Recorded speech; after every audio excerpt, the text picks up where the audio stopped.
Hello friends, welcome to my study with Anu channel. और उम्मीद करती हूँ आपको मेरे बैक सीडीपी के सारे टॉपिक अच्छे लगे हों, आपको समझ में आए हों। अगर आपको समझ में आते हैं तो आप प्लीज़ लाइक कीजिएगा, कमेंट कीजिएगा, ओके, और सब्सक्राइब कीजिएगा। ठीक है। ठीक है, तो आज का जो मैं टॉपिक लेके आई हूँ सीडीपी का, वो है आपका सोशलाइजेशन, जिसे हिंदी में समाजीकरण कहते हैं। ठीक है। तो अगर आपको टॉपिक समझ में आता है, आपको अच्छा लगता है, तो आप उस पर अच्छे से फोकस दीजिए। और अगर आपको लगता है कि और कुछ आपको कुछ भी जानना है, तो आप मुझे कमेंट बॉक्स में मेंशन कीजिए, जिससे मैं आपकी हेल्प भी कर सकूं। ठीक है। ओके, और मैं आपसे कुछ सीख भी सकूं। ठीक है। तो स्टार्ट करते हैं। टॉपिक हमारा सोशलाइजेशन। अब सोशलाइजेशन क्या है? एक समाजीकरण। मतलब आप अपने समाज से बहुत कुछ सीखते हो। ठीक है। जैसे कि आप क्या क्या सीखते हो, आप क्या क्या सीख जाते हो। आप अपने समाज से नॉर्म सीखते हो, वैल्यू सीखते हो, आप कल्चर सीखते हो, आप सारी चीज़ें अडेप्ट करते हो अपने समाज से। आप जब आए थे इस दुनिया में, मतलब आपने जब जन्म लिया था, तब आप कुछ सीख कर नहीं आए थे, बट आप धीरे धीरे धीरे धीरे सारी चीज़ें सीख जाते हो। अब ये सोशलाइजेशन कब से कब तक होता है? तो आपका जन्म से लेके मृत्यु उपरांत तक होता है। ठीक है। तो ये भी एक याद रखना है। उसके जो सोशलाइजेशन होता है वो बायोलॉजिकल कैसा होता है? सोशल सोशल जो होता है वो एडेप्टिविटी होती है। मतलब आप सोशल ना, आप अडेप्ट कर सकते हो किसी भी चीज़ को। ठीक है। तो ये चीज़ होती है। उसके बाद आपका अरिस्टो जी कहते हैं सोशलाइजेशन के बारे में कि a man is a human being. क्या है? एक मैन जो है वो ह्यूमन बीइंग है। मतलब आप जैसे हम कभी कभी अपने पेरेंट्स से बहसबाजी करते थे कि यार नहीं, आप ये गलत बोल रहे हो, या समाज में ये ऐसा गलत है, वो वैसा गलत है।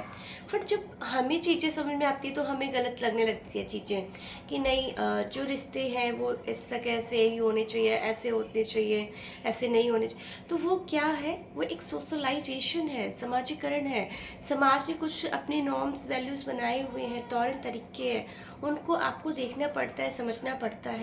ये कंपलसरी है। ठीक है। तो ये किसने बोला था? A man is a human being, ये पूछ दिया जाता है तो अरस्तु ने बोला था। उसके बाद अब क्या होता है कि अब जैसे कोई भी सोशलाइजेशन है, आप उसको कैसे एक्सेप्ट करते हो। अब कुछ लोग होते हैं कि अपने आप ही बाय नेचर ही कुछ सीख जाते हैं। वो क्या होते हैं? सोशल बीइंग होते हैं। कुछ लोग होते हैं जो कुछ किसी से मतलब नहीं रखते, अपने आप में रखते हैं। उन्हें किसी के साथ इंटरेक्ट करने में अच्छा नहीं लगता। उनको किसी से जैसे या तो वो ऐसे पर्सन होते हैं जो बिल्कुल ही अलग होते हैं, या तो वो भगवान होते हैं या संत होते हैं, जो जिससे जिससे किसी से मतलब नहीं होता। अगर कोई भी ह्यूमन बीइंग है तो उसको सबसे मतलब होता ही होता है।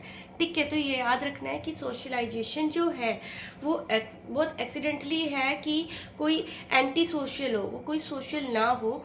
अदरवाइज अगर एक ह्यूमन बीइंग है तो वो सोशल होगा।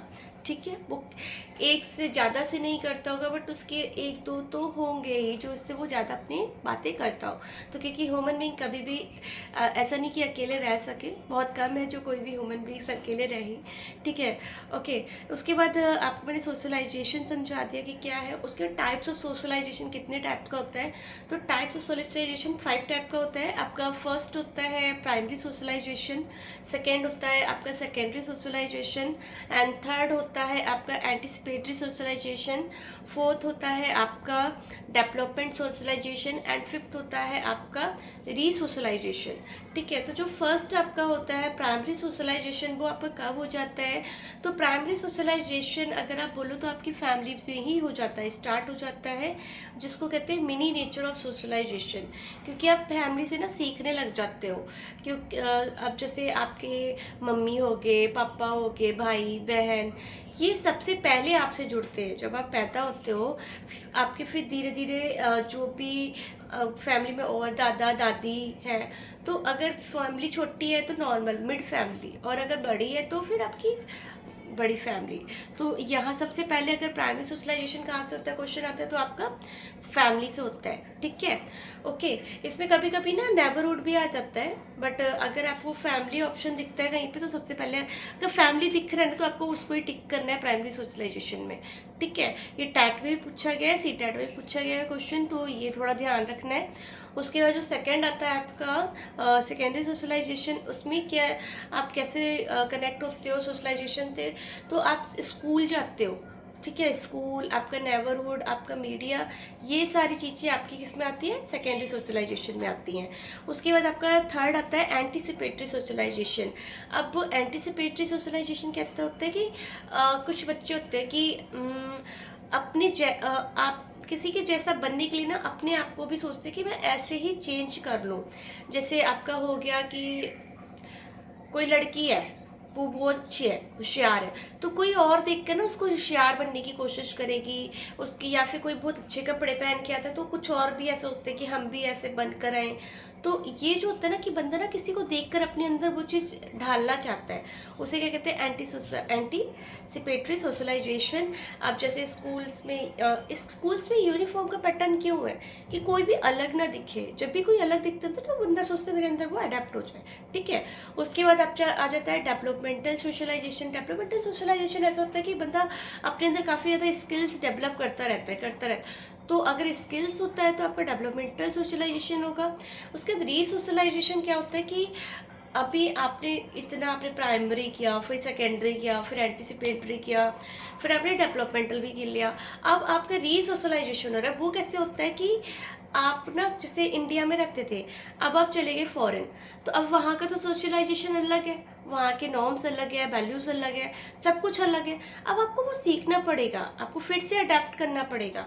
तो फिर से आप अपने कोई फ्रेंड्स बनाओगे, कहीं पे कोचिंग वगैरह लोगे, वहाँ की वैल्यूज़ क्या है, वहाँ पे धारणाएं, ये सारी चीज़ें आप फिर से अडेप्ट करोगे तो क्या होगा, आपका रीसोशलाइजेशन होगा। आपके पास इंडिया का तो है ही सोशलाइजेशन, बट आप दूसरे फॉरेन कंट्री का भी अब जो माहौल है वो भी अडेप्ट कर रहे हो। ठीक है, तो ये होगा। उसके बाद आ जाता है आपका इम्पोर्टेंस ऑफ सोशलाइजेशन। सोशलाइजेशन का इम्पोर्टेंट क्या है हमारी लाइफ में। तो अगर आप देखते हो कि अगर आप कोई भी सोशल बीइंग है तो वो अपने सोशल आइडेंटिफाई भी जस्टिफाई करता है कि मैं ऐसा ऐसा हूँ। ठीक है, इसमें आपका और भी क्या आता है, इसमें आपका इम्पोर्टेंट क्या होती है, अगर आप किसी से मिलते हो तो आप हंसते हो, खुशी आती है, आपके कुछ ना कुछ हैबिट आती है अपने अंदर। तो ये सारे इंपॉर्टेंट्स होते हैं आपके सोशलाइजेशन के। उसके बाद आपके एजेंट ऑफ सोशलाइजेशन कौन होती है, ये भी क्वेश्चन बन जाता है। तो आपके जो एजेंट ऑफ सोशलाइजेशन होता है, सबसे पहले आती है आपकी एजेंट ऑफ सोशलाइजेशन में फैमिली, सेकेंड आती है आपका पीयर ग्रुप, थर्ड आता है आपका स्कूल, और फोर्थ आता है आपका मीडिया। ठीक है, अब सॉरी, फैमिली आपको समझ में आ गया कि पेरेंट्स, चाहे छोटी फैमिली हो या बड़ी फैमिली हो। फिर सेकंड आपको समझ में आ गया पीयर ग्रुप्स, मतलब आपके दोस्त जो भी आपके साथ है बचपन से या बड़े होकर या फिर कैसे भी, वो आपके पीयर ग्रुप्स हो जाते हैं। उसके बाद आपका स्कूलिंग आता है। स्कूलिंग में आप जैसे भी समझदार होते हो, कैसे कैसे आप अपने कल्चर को समझते हो, पढ़ाई करते हो, कितने आगे बढ़, ये सारा आपका स्कूलिंग में आप सीखते हो। उसके बाद मीडिया। अब मीडिया का क्या रोल होता है कि आप कैसे बन रहे हो। आजकल बच्चे बहुत ज़्यादा मूवीज़ देखते हैं या फिर बहुत ज़्यादा बाहर एक्टिविटीज़ नहीं करते, मोबाइल गेमिंग खेलते हैं, तो मीडिया का ना काफ़ी ज़्यादा इफ़ेक्ट पड़ रहा है। ठीक है, तो जिससे क्या हो रहा है कि बच्चे ना अच्छे भी हो रहे हैं, उतने ख़राब भी हो रहे हैं।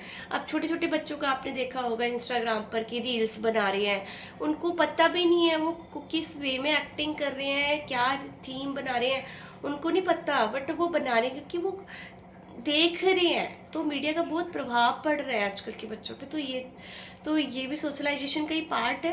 ठीक है, तो इस पर भी ध्यान देना चाहिए। उसके बाद आपका आ जाता है एक्टिव सोशलाइजेशन क्या होता है, पैसिव सोशलाइजेशन क्या होता है। तो जो एक्टिव सोशलाइजेशन होता है, जो एक्टिव होता है, जुड़कर रहता है, किसी ना किसी को कनेक्ट रखता है। अब पैसिव सोशलाइजेशन क्या होता है कि आप कभी भी कुछ काम कर रहे हो, आप उसमें इन्वॉल्व नहीं हो, बट आप इनडायरेक्टली वे में उस काम में इन्वॉल्व होते हो। ठीक है, अब जैसे कि अभी अभी आपने फॉर एग्जांपल देती हूँ, आप अभी आप पहले एक्टिव हो, आप अपने लिए खुद खाना बना रहे हो, आप एक्टिव हो। ठीक है, अब आपने क्या करना है, कि आप बना रहे हो फर्स्ट टाइम, और आपकी मदर खड़े हैं पास में, आप उसमें नमक डाल रहे हो, लाल मिर्च जो भी है वो आप जब डाल रहे हो, तो आपकी मदर देख रही है, वो बना नहीं रही है बट वो आपको देख रही है कि ये इतना हो गया, ये इतना नहीं होना चाहिए, है ना। तो ये आपका जो आएगा वो आपका किस में आता है, पैसिव सोशलाइजेशंस में। उसके बाद आपका आता है कि फैक्टर ऑफ सोशलाइजेशन कौन कौन से होते हैं। तो 3 होते हैं, आपका नेशनैलिटी होती है, सेकेंड आपका जेंडर होता है, और थर्ड आपका क्या आता है, कल्चर आता है।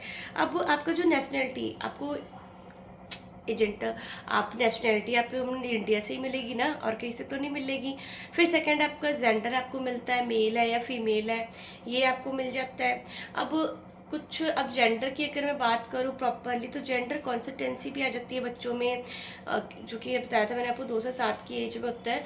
उसमें ना क्या होता है, इरिविजिबल नहीं होता, बच्चा बैक नहीं जा सकता, बच्चा ये सोचे कि नहीं अपने आप को मैं चेंज, तो उन्हें पता लग जाता है उस एज में कि अगर ये लड़की है तो ये लड़कियों के साथ खेलेगी, मैं लड़का हूँ तो मैं लड़कों के साथ खेलूँगा।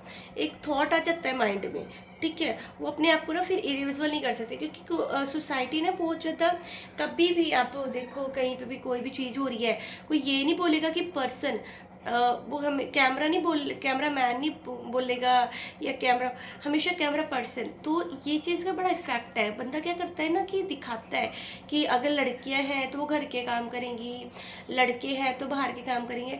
बट आजकल काफ़ी चेंजेस आ रहे हैं, अगर आप देखते हो ऐड वगैरह, तो उसमें काफ़ी ज़्यादा चेंजेस दिखाया जाता है कि अभी मैंने जल्दी में ही देखा था एक रैपिडो का ऐड, उसमें ना पहले लड़के लेने आते थे, है ना, आजकल दिखा रहे कि लड़कियां भी आती हैं। ऐसे नहीं कि बच्चों के माइंड में सेट कर रहे कि जेंडर जो बायसनेस होती है ना कि नहीं ये या ये, अभी मैं आगे पढ़ाऊंगी आपको ये भी पार्ट, बस ऐसे ही बता रही हूँ, ठीक है। तो ये बड़ा में इम्पोर्टेंट रखता है कि जेंडर जो होता है ना, बच्चे को समझा देते हैं कि लड़के लड़के में ही रहना है, लड़की को लड़की में ही रहना है, ठीक है।